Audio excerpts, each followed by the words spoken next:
Students अस्सलाम अलैकुम। जैसे कि आप जानते हैं कि हमने रिसेंटली पेपर बी स्टार्ट किया है और पेपर बी का पहला टॉपिक हम पढ़ रहे हैं, that is challenges on the eve of independence, और chapter is challenges of nation building. And in the previous lecture we discussed these 2 points. Point first is communal violence, refugee resettlement problem, Jammu and Kashmir problem, problem of reorganization of states, conflict over linguistic identity. ये सारे point जो है हमने discuss किए और आज हम और कुछ चैलेंजों के बारे में और कुछ पॉइंट्स डिस्कस करने जा रहे हैं, that is accommodation and unity. ये भी एक बहुत बड़ा चैलेंज है हिंदुस्तान के सामने, यानी कि याद रखिएगा हिंदुस्तान के सामने आजादी के मौके पर बहुत बड़ा चैलेंज है, यानी कि अकोमोडेशन एंड यूनिटी। हिंदुस्तान एक बहुत बड़ा मुल्क है कि यहाँ पे different language, different culture, different religions, it is multi religious, multi cultured country. इनको यूनाइट करके रखना, that was a great challenge in front of India, that how to accommodate all these diversities under a single umbrella. ये एक बहुत बड़ा challenge था हिंदुस्तान की सरकार के सामने आजादी के मौके पर कि इतनी सारी डाइवर्सिटीज को अकोमोडेट करके रखना, देश जो है डिफरेंट सेक्टर्स के लोगों को यूनाइट करके रखना। आप कैसे रखूंगा, क्या करो, यानी ये सारी प्रॉब्लम्स जो है there were a serious concern about the future of India, how was India to be kept united. एक बहुत बड़ा चैलेंज कि हिंदुस्तान को कैसे यूनाइट करके रखें, या कि would it mean rejecting all regional and sub-regional identities? How was it possible for the country to remain integrated? Hindustan कैसे सबको इंटीग्रेट करके रखे। तो सारी जो प्रॉब्लम्स थी, हालांकि being a land of continental size and diversities, multiprecious language, तो ये सारी यानी कि it was believed that the country could not be kept united for long. बहुत सारे लोग तो ये कह रहे थे, बहुत सारे स्टेट्स तो कह रही थी, इतनी सारी डाइवर्सिटीज जो है इस देश को एक करके रखना ये तो पॉसिबल नहीं है, क्योंकि मुख्तलिफ मजहबों के लोग, मुख्तलिफ जबानों के लोग, मुख्तलिफ कल्चर्स के लोग यहाँ तो भाई भाई के साथ गुजारा नहीं कर पा रहा है, बहन बहन के साथ गुजारा नहीं कर पा रही है। यहाँ तो न धर्म अपना है, तो न जबान अपनी है, न तहजीब अपनी है, सेम कल्चर नहीं है, कोई भी चीज सेम नहीं है, लेकिन फिर भी यूनाइट करके रखना ये एक बहुत बड़ा चैलेंज था हिंदुस्तान के सामने। इन प्रॉब्लम्स को मद्देनजर रखते हुए तो this was the first and for most challenge entrance of India on the eve of independence. ऐसी पेशन गोया की जा रही थे, नहीं हिंदुस्तान को तो बिल्कुल बंटवारा होगा, 2 हिस्सों में बटा, अब शायद 50 में भी बढ़ जाएगा, क्योंकि यहाँ कोई चीज जो है, यहाँ किसी में भी समझ लीजिए कि ये सारी की सारी चीजें जो हैं डिफरेंट है, कोई भी सेम चीज इनमें नहीं है। And then after another challenge in front of India was establishment of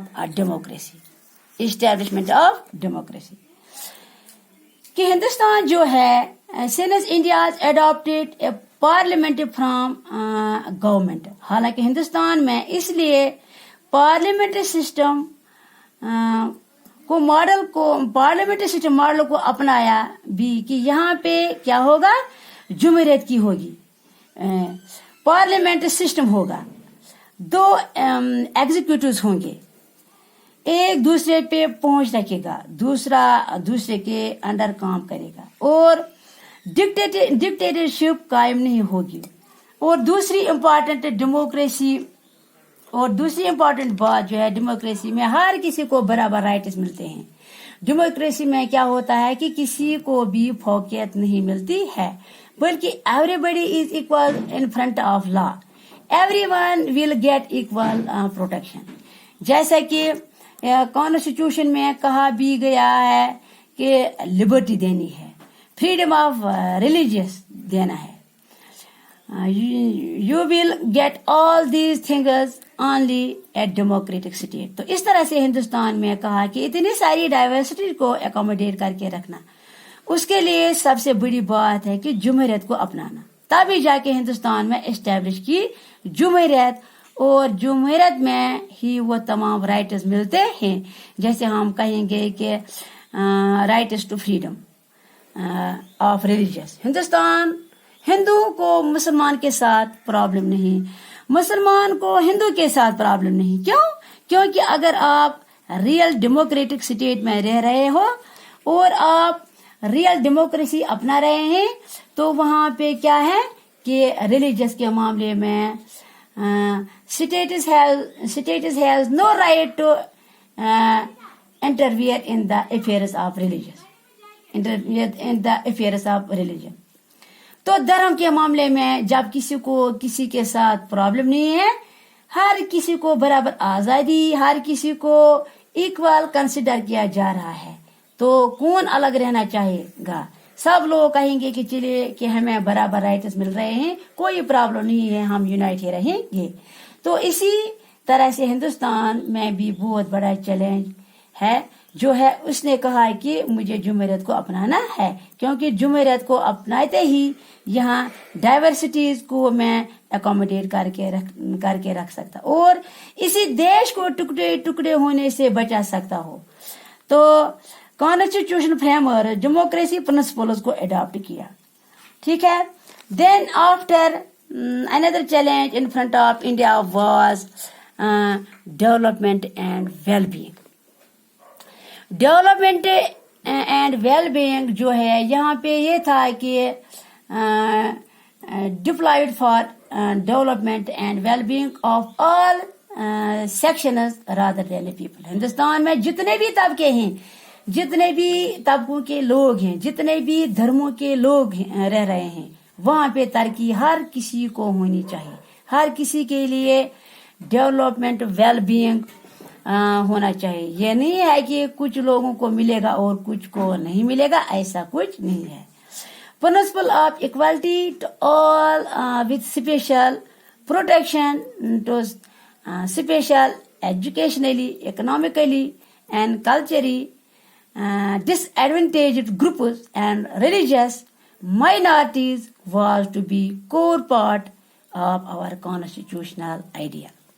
Hindustan में आप देख रहे हैं कि यहाँ पे भी जो चाहे कि एसटीज, यहाँ पे भी जो मतलब चाहे एसटीज हैं, एससीज हैं, ओबीसीज हैं, उनको भी रिजर्वेशन मिल रही हैं, उनको बराबर हिस्सा मिल रहा है और किसी को भी इनफीरियर कंसिडरेशन नहीं किया जा रहा है।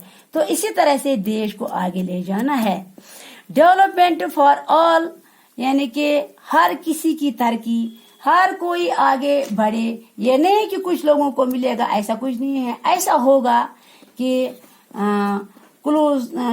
क्लैशेस होंगे। अगर ऐसा होगा तो क्लैशेस होंगे कि तो everybody will raise slogan against statehood. वो चाहे भी सेपरेटहुड, हर कोई अलग अलग रहना चाहेगा। इसी तरह से development and wellbeing for all, that was another challenge in front of India on the eve of independence.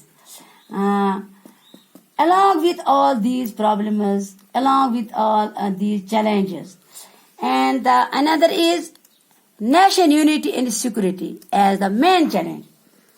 अब देश की सिक्योरिटी का मामला है, देश की यूनिटी का मामला है। ये सारे मामला जो हैं हिंदुस्तान को आजादी के सामने, आजादी के मौके पर सबसे बड़ा चैलेंज कि देश को यूनाइट करके रखना है।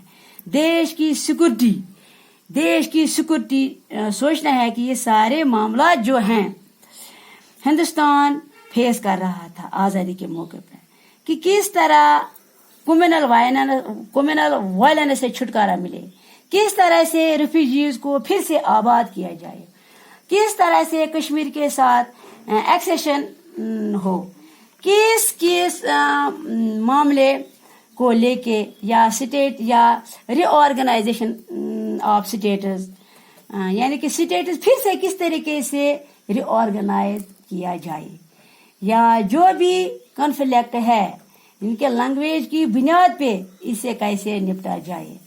तो एकोमोडेशन एंड यूनिटी हिंदुस्तान के सामने बहुत बड़ा चैलेंज है। इतनी सारी डाइवर्सिटीज को यूनाइट करके रखना, जमहूरियत को अपनाना और रियल डेमोक्रेसी को अपनाना जहां हर किसी को बराबर राइट्स मिले, development and wellbeing for all, और इसके अलावा देश की यूनिटी और सिक्योरिटी का ख्याल रखना, ये सारे चैलेंजेस हिंदुस्तान के सामने आज़ादी के मौके पर थे।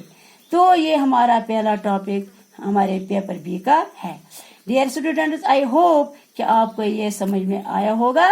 आज के लिए इतना ही। ओके, अल्लाह निगहबान।